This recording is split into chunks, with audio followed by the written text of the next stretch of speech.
Real estate investment trusts are up over 20% this year, outperforming the TSX by nearly 10%. But my next guest says coming changes to the TSX could mean greater demand for REITs. Interesting. Joining me to explain that is Kathy Carlin. She's Senior Portfolio Manager with TD Wealth. So nice to have you here. Nice to be here, Kim. Okay, so explain this to me like I'm 6. I always start off with that. What is the change that's happening to the TSX that's going to affect the REITs? Okay, so what you're talking about is a change to the way they calculate or the way they put forward the sectors. So traditionally, the indexes have 10 sectors. So all companies are grouped Gold, into materials, or sorry, the materials go through industrials, financials, consumers. They're all grouped into one of 10 sectors. Yeah. So a couple of years ago, the index providers did a study and they said, should we pull REITs out of the financials? Because REITs had been buried in financials along with the banks and the life insurance companies. So that's a big sector. So they are going ahead, they made the decision to go ahead and pull the REITs out of that big sector. And as of the end of August, real estate is going to be its own 11th sector. Got it. Okay, so there's 11 sectors. Why does that matter? Why does that actually stimulate some sort of demand for REIT stocks? Well, as I said, real estate was buried in a big sector. So the financial sector in Canada is 35, 36, 37%. Yep. Real estate is about 3.25%. So quite small. Yeah. So it's been easy for some big investors almost to ignore it. They've got lots of banks, they've got lots of insurance companies, maybe they don't have to worry too much about real estate. Now that that's getting set out separately as its own sector, it's going to be a little bit harder to ignore. Some of the big investors actually are required to have some exposure in every sector. Oh, so they have to? Sometimes. Yeah. Interesting. So if they have to do that, then what you're saying, you're going to see some index buying coming in and picking up a weight, and therefore could see some movement up in the REITs. Possibly. And I wouldn't say necessarily so much index buying because the indexers probably already had them. Okay. But some of the others that make the active decision to say, I've got enough banks, I've got my financials covered, I haven't really had to worry about REITs. Now they may have to take a look at that sector. So these are like the institutional players or something like that? Mutual funds, pension funds, that sort of thing. World you came from, and I think it's a mystery to many people, but you know it well. Now, what's interesting about this as well, though, is the REITs have already been performing exceptionally well compared to the TSX at this point. So why do you think, why have they done so well? I mean, what's been the attractiveness to many investors? Well, REITs, for sure, and real estate companies benefit from very low rates. Yeah.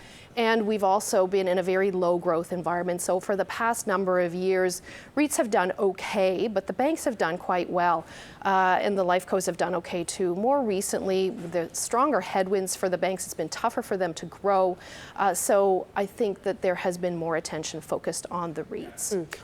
I was just speaking actually with Don Campbell, who gave you a delightful segue. You probably couldn't hear it, but he was saying he actually really likes REITs right now in terms of, how to play real estate in general. But what REITs have been doing better? Because you have retail REITs, you have commercial, you've got different kinds of REITs. So what's been doing better?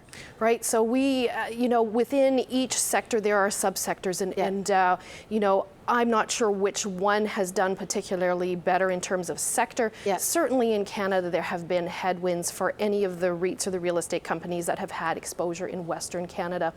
We really like diversifying across sectors, across geographies.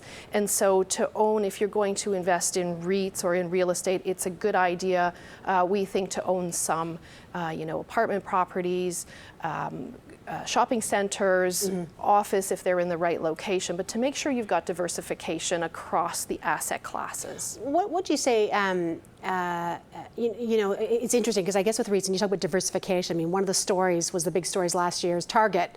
You would think a very safe anchor for any kind of, REIT or a real estate manager, out. Is the retail environment a little bit concerning perhaps for some of these REITs? Because we're not booming right now, I'd say, with the exception of like Home Depot or some of the housing side of things, we're not really seeing strong retail side of things. No, not really. And it's interesting that you raise the example of Target because they were a big tenant in RioCan REIT's portfolio, and that's actually one of the ones that I like, that our team likes. And it's interesting what happened. So it was a blow to them, not huge, but it was certainly a blow to them when Target vacated vacated the leases and the properties. But actually what they've been able to do since then is quite remarkable. They have been able to release a lot of those stores or those locations to the point where over the next couple of years, they're actually going to be getting more revenue than what they would have been getting if Target had stayed in those leases. So to make sure that you are looking at companies that have great locations, that have excellent management teams, and RioCan would be an example of that, it actually hasn't been such a bad thing for them. Another one you like right now is Canadian Apartment REIT. Now, why do you like them? Well, we like the apartment or the residential sector. We think there's a lot of stability there. This is also a very big REIT. They've got very strong occupancy levels, 98, 99% occupied. We like the diversification within that REIT. So they are across Canada. They're not just in one geographic region. They're also diversified across property types. So they've got, luxury apartments. They've got affordable apartments. We like that a lot. And they also have the capital. They've been doing some acquisitions, so they've been adding new suites as they go through.